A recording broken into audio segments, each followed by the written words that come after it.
DigiClub Special Edition avec la participation de Huawei Technologies, Topnet, Accel Telecom, Bactexis, Idatis et la French Tech Tunis.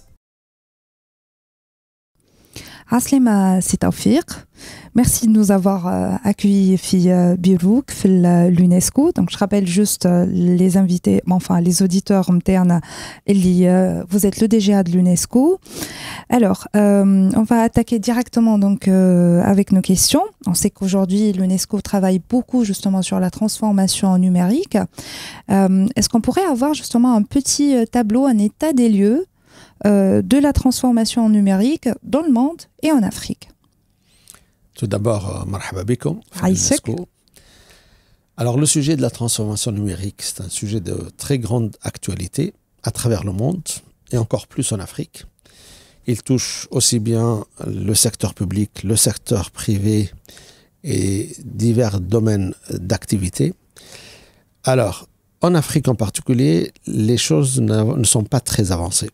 On parle beaucoup de transformation numérique. C'est l'un des deux objectifs actuellement de l'Union africaine. Le premier objectif étant le changement climatique. Le deuxième objectif, la transformation numérique. Au niveau des Nations Unies, c'est l'un des trois objectifs actuels. Donc on voit très bien l'importance stratégique apportée au sujet de la transformation numérique. Mais là où il y a vraiment un défi, comment la réaliser, cette transformation numérique? On a fait récemment une étude en Afrique, parmi 35 pays, et l'on ressort que ces pays-là mentionnent trois besoins spécifiques. Le premier, c'est exactement la gouvernance qu'il faut mettre en place pour réussir une transformation numérique. Qui doit s'en occuper? À quel niveau de l'État, si on parle du secteur public? Deuxièmement, c'est le développement des compétences. Parce qu'on ne peut pas gérer la transformation numérique comme on développe, on utilise des systèmes d'information. La portée est plus stratégique, les possibilités à travers des technologies émergentes comme l'intelligence artificielle. Donc, c'est une autre paire de manches. Et souvent, donc, deuxième conclusion de cette étude, on n'a pas les compétences nécessaires, spécifiques à la transformation numérique pour pouvoir la réussir. Et donc, troisièmement, il y a un appel pour justement développer ces compétences parmi les fonctionnaires du secteur public. Ce sont eux qui doivent mener cette transformation numérique. Alors, à l'UNESCO, on apporte un savoir-faire, notre expertise, notre expérience. On aide aussi, on conseille les États à mettre en place les stratégies, notamment en matière de transformation numérique. Donc, ce que je peux dire, c'est un sujet de très grande importance qui n'est pas encore entièrement exploité et les quelques projets qui ont commencé n'ont pas encore abouti. Donc, il y a un grand chantier d'avenir là-dessus. Très bien. Et on voit aussi que l'un des secteurs plus ou moins sur lesquels l'UNESCO travaille en matière de transformation numérique, c'est justement l'éducation. Donc, est-ce que on pourrait rappeler les aspects sur lesquels l'UNESCO se concentre en particulier? Tout à fait. Vous avez raison de dire que la transformation numérique, comme elle touche plusieurs domaines, elle touche également le monde de l'éducation et notamment la réalisation de l'objectif de développement durable numéro 4 qui consiste à offrir une éducation de qualité. L'UNESCO a été la cheville ouvrière du système des Nations Unies l'année dernière lors de l'organisation du premier sommet mondial sur la transformation de l'éducation. En anglais, on appelle le TESS, Transforming Education Summit. C'est la première fois qu'il a eu une réunion au niveau des chefs d'État et de gouvernement à New York, mi-septembre dernier, sur ce sujet-là. Et on peut très bien imaginer, lorsqu'on parle de transformer l'éducation, qu'est-ce qui est nouveau dans cette transformation? Ce sont les technologies émergentes, c'est l'intelligence artificielle. On ne peut pas enseigner de la même façon qu'avant, on ne peut pas apprendre de la même façon qu'avant, ce n'est pas la même pédagogie, et donc comment peut-on mettre en œuvre et capitaliser sur ces fonctionnalités technologiques émergentes au service de l'éducation de qualité? Tout l'enjeu est là. Et on n'a pas parlé de réformer l'éducation, on a parlé de transformer l'éducation. Donc il y a une rupture, il y a un saut qualitatif très important. Alors, plus spécifiquement, que fait l'UNESCO sur ce sujet? On a développé depuis quelques années maintenant ce qu'on appelle les ressources éducatives libres, les REL. En anglais, on les appelle Open Educational Resources. Donc, c'est quoi ces ressources éducatives libres? Si on recule dans le temps, peut-être une quarantaine d'années, on a vu dans le monde du logiciel, il y avait avant les logiciels qu'on achetait comme produits et qu'on payait des fois au prix fort. Et après, on a eu le open source, qui est devenu le logiciel disponible gratuitement, sans licence, à tout le monde. On a vu comment le open source software est devenu des fois la première source logicielle pour les entreprises, qu'elles soient petites ou grandes. Donc, on s'est inspiré de ce développement dans le monde informatique pour dire, dans le monde de l'éducation, et j'en sais quelque chose puisque j'ai été longtemps professeur universitaire et doyen, dans le monde de l'éducation, lorsqu'on utilise des livres, lorsqu'on utilise des études de cas, lorsqu'on utilise des jeux de simulation informatique, ça coûte très cher. Un livre, si c'est un livre édité, publié en Europe, il coûte facilement entre 70 et 130 € la copie, l'exemplaire. Et donc, si on a des dizaines, voire des centaines ou des milliers d'étudiants, on ne peut pas se le permettre dans des pays en voie de développement, surtout qu'il faut payer, évidemment, en devise, l'achat de livres publiés en Europe ou aux États-Unis. Donc, on a dit, on va créer justement ces ressources éducatives libres qu'on va mettre sur des plateformes digitales, gratuitement, sans licence, pour bénéficier aussi bien les enseignants que les étudiants et les élèves d'avoir accès aux dernières publications à zéro coût. Comme encore l'analogie avec le open source software. Et donc ça, c'est une initiative qu'a prise l'UNESCO il y a quelques années. Et aujourd'hui, il y a certains pays qui utilisent ces ressources éducatives libres dans leur système éducationnel. Très bien. Est-ce que toutes ces thématiques, si Taoufir, feront partie des sujets de débat justement pendant la semaine de l'apprentissage numérique que l'UNESCO organise en septembre? Absolument. Donc septembre prochain, on organise sur 2 semaines ce grand événement. Il y a 2 axes importants. Un, le rôle et la contribution des plateformes digitales à l'apprentissage. Et le deuxième sujet phare, c'est les implications de l'intelligence artificielle générative dans le monde de l'éducation. Le chat GPT par exemple, le chat GPT, on peut pas aujourd'hui, on peut pas ignorer ce développement technologique majeur. On peut pas continuer à enseigner, à apprendre de la même façon qu'avant ChatGPT. Donc ça change complètement la donne, aussi bien pour l'apprenant que pour l'enseignant. Et donc le ChatGPT, avec toutes les capacités très sophistiquées qu'il offre, et d'une façon générale l'IA générative, comment peut-on tirer profit de cela? Et c'est quoi un enseignant aujourd'hui? Et quel est le mode d'apprentissage? Parce que sinon, on risque d'avoir des élèves qui vont peut-être plus croire et utiliser le chat GPT que peut-être écouter leur enseignant dans une salle de cours. Donc, c'est pas noir ou blanc, c'est comment peut-on tirer profit de cela? Comment l'enseignant plus l'IA générative ensemble peuvent donner une éducation de meilleure qualité. C'est ça la question. Très bien. Alors justement, si Taoufir, on reviendra plus tard sur la question de l'intelligence artificielle, mais avant, je voudrais revenir sur une autre thématique sur laquelle l'UNESCO travaille beaucoup, c'est justement la désinformation. Alors, est-ce que vous pouvez nous expliquer un peu ce que sont les plans d'action, les recommandations, les mesures que l'UNESCO a mises en place aujourd'hui dans la nécessité justement d'agir contre cette désinformation qu'on voit en prolifération justement sur les plateformes numériques? Absolument. Il y a exactement un an, il y a un peu plus d'un an, c'était le 3 mai 2022, notre directrice générale, Madame Audrey Azoulay, a annoncé une nouvelle initiative de l'UNESCO, une initiative mondiale concernant combattre la désinformation, la mésinformation, le discours de haine en ligne, l'harcèlement en ligne, etc. Parce que nos études nous ont montré qu'il y a un développement exponentiel des méfaits des plateformes numériques. Donc, c'est très bien qu'on a les médias sociaux et les plateformes numériques pour démocratiser l'accès à l'information, mais il ne faut pas que cette information devienne de la désinformation. Donc, l'objectif, c'est comment peut-on s'assurer que sur ces plateformes numériques, l'information demeure un bien public commun et non pas un mal public et non pas un risque public. Donc, cette initiative qu'on appelait vers un Internet de confiance a été lancée il y a un an. Depuis, on a mené de très nombreuses consultations régionales, thématiques, communautaires.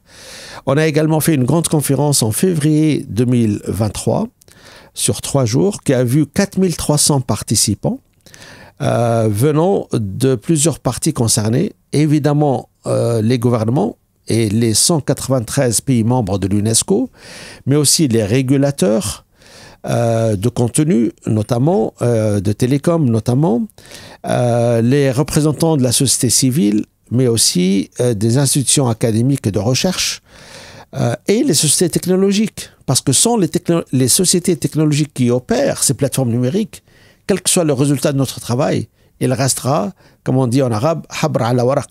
Vous voulez dire Alors justement, c'est quoi le résultat? Ce sont les lignes directrices pour réguler les plateformes numériques afin de s'assurer que l'information soit un bien public et ne devienne pas un mal public.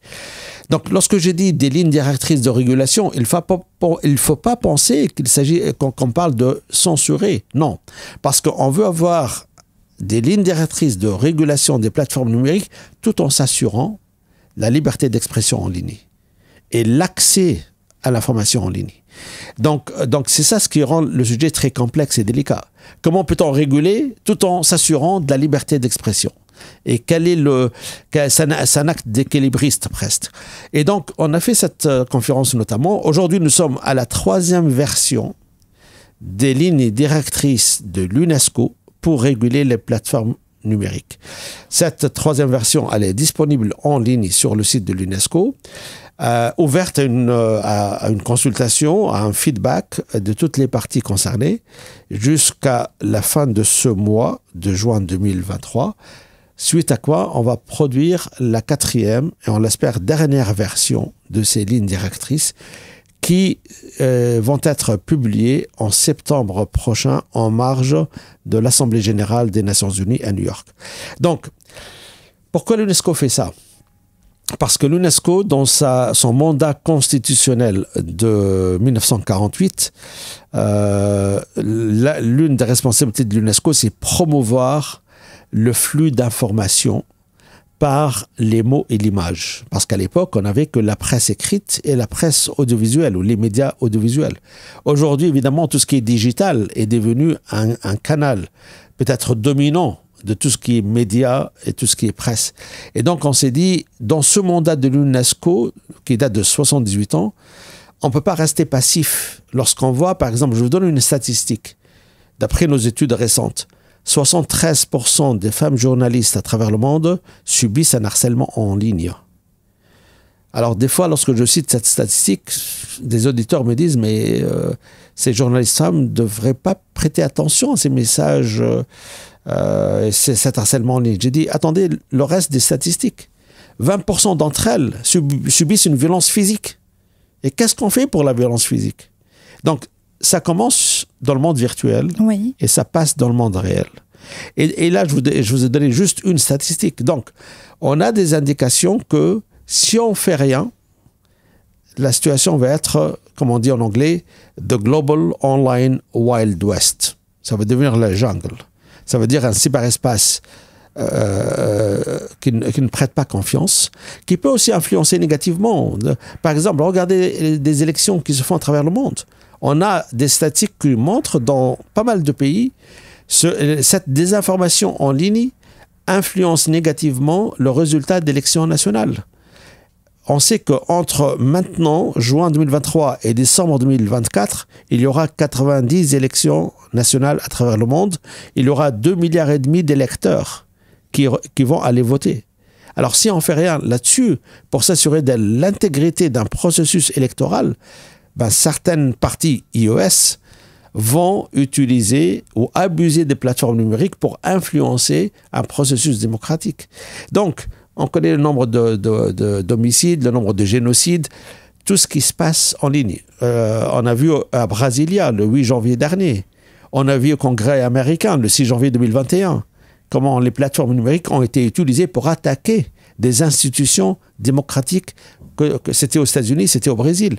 Donc, pour toutes ces raisons, l'UNESCO a dit on ne peut pas rester passif, il faut qu'on fasse quelque chose. Donc c'est un effort d'initier et de coordonner un dialogue mondial avec toutes les parties concernées pour dire quelle nouvelle gouvernance digitale on souhaite pour que le cyberespace et les plateformes soient du moins un lieu où l'information est fiable, est vérifiée et objective, et non pas ça devient un lieu où il y aura plus de risques, plus de méfaits.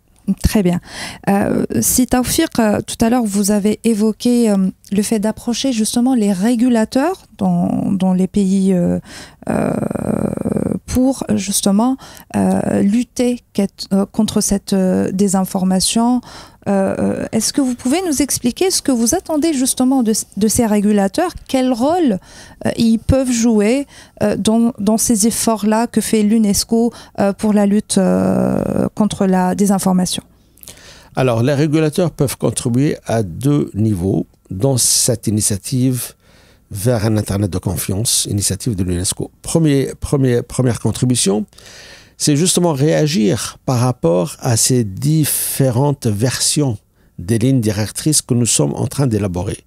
Comme j'ai dit, et qu'on met à chaque fois en ligne pour consultation, pour feedback des parties prenantes, évidemment les régulateurs de télécom, mais aussi d'accès à l'information, les instances qui sauvegardent les données personnelles. Et donc il y a plusieurs acteurs qui peuvent évidemment nous donner des inputs intéressants ou qui peuvent réagir aux diverses versions des lignes directrices. Ça, c'est un premier effet.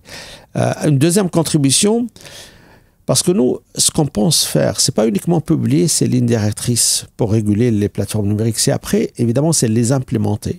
Et donc, lorsqu'on parle d'implémentation, il faut contextualiser ces lignes directrices dans le contexte géographique, culturel, sociétal. Et donc, l'UNESCO ne peut pas le faire à travers le monde. Elle va le faire avec le concours, justement, de parties locales ou nationales, dont les régulateurs et les opérateurs télécoms. Donc, nous sommes en train actuellement de créer ce qu'on appelle un réseau des réseaux de régulateurs. Donc, c'est un méta-réseau régional pour l'Afrique, pour l'Asie, pour l'Amérique latine, pour l'Europe. Donc, on est en train de dialoguer avec les régulateurs à travers le monde, et notamment les régulateurs régionaux, pour dire comment peut-on créer ce méta-réseau afin de partager les connaissances, afin de développer les capacités, mais aussi de contextualiser l'implémentation de ces lignes directrices dans un pays donné. Très bien. Juste une question, si vous permettez, c'est Taoufik que je rajouterai. N'y a-t-il pas un risque, en fait, qu'on bascule quelque part dans la sanction ? Si on part sur cette approche de régulation en quelque sorte? Alors, vous avez raison d'évoquer cette question. Alors, l'UNESCO n'est pas un régulateur, contrairement à la Commission européenne. Lorsque la Commission européenne énacte une loi, si les acteurs concernés ne la respectent pas, eh bien, ils peuvent être pénalisés, interdits du marché européen, ou bien peuvent subir une pénalité financière très forte. Ce n'est pas notre cas. Donc la première chose, nous ne sommes pas un régulateur. Deuxièmement, lorsque j'ai dit on va mettre en place, c'est pas l'UNESCO qui va mettre en place. L'UNESCO va développer, elle est en train de développer ces lignes directrices et les mettre à disposition des autorités nationales, des régulateurs nationaux, pour les utiliser. Mais c'est pas contraignant. S'ils disent, nous, on n'a pas besoin de vos lignes directrices, très bien. Donc, ce n'est pas une convention. Il n'y a pas un côté contraignant. Ce n'est pas une loi. C'est une ressource. Très bien. Ressource dont l'élaboration a pris une année avec toutes les parties concernées et à l'échelle mondiale. Et nous pensons que ça devrait être utile pour inspirer, pour mettre à jour des réglementations nationales, mais elle n'a pas une finalité contraignante. Très bien. Alors tout à l'heure, on a parlé de l'intelligence artificielle et de son éventuelle contribution dans l'éducation. Mais il se trouve qu'aujourd'hui, cette même intelligence artificielle est quand même responsable quelque part de la désinformation sur les plateformes numériques. Qu'est-ce que vous en pensez ? Alors aujourd'hui, nous sommes dans l'implémentation de cette recommandation sur l'éthique de l'intelligence artificielle.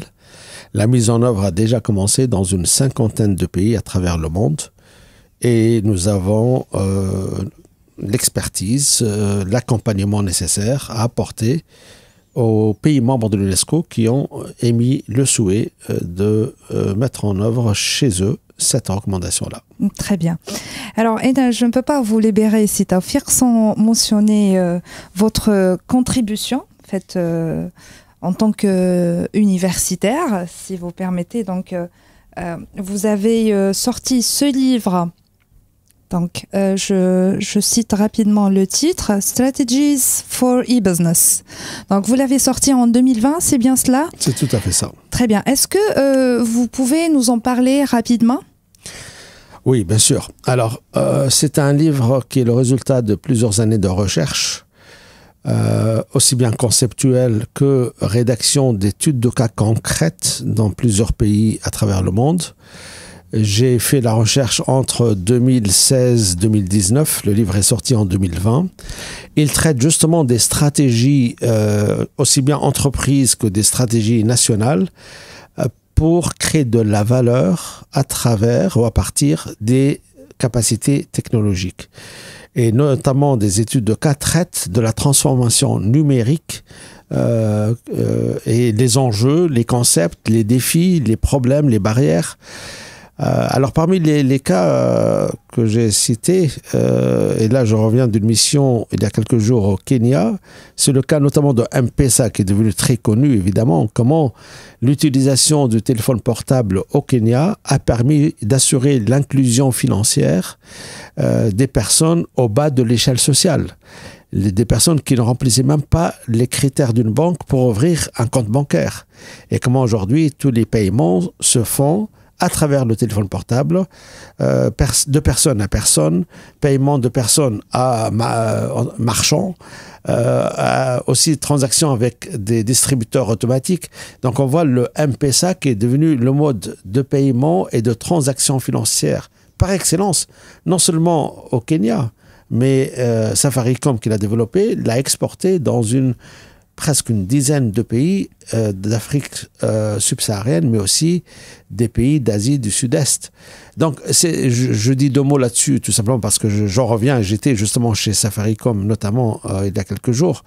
Mais il y a d'autres études de cas qui traitent d'autres pays à travers le monde bancaire à Singapour. Il y a aussi des études de cas dans le monde des médias en Allemagne. Et d'autres pays. Donc, il y a 13 études de cas détaillées sur comment initier, comment mettre en œuvre une transformation numérique réussie. Très bien. Donc, une mine d'informations en 800 pages. C'est bien cela ? C'est cela. Le livre, justement, fait 800 pages. Très bien. Je rappelle juste aux gens qui nous regardent et nous écoutent que le livre, il est disponible en anglais et en coréen et chinois. C'est bien cela ? C'est Tawfiq ? C'est ça. L'original est en anglais et le livre original est publié par la société Springer, la société allemande Springer, mais il est disponible évidemment sur Amazon.com, Amazon.fr et ailleurs. Très bien. Merci beaucoup, Sidi. Merci pour la visite, merci pour l'interview. Merci. DigiClub Special Edition, avec la participation de Huawei Technologies, Topnet, Accel Telecom, Bactexis, Idatis et la French Tech Tunis.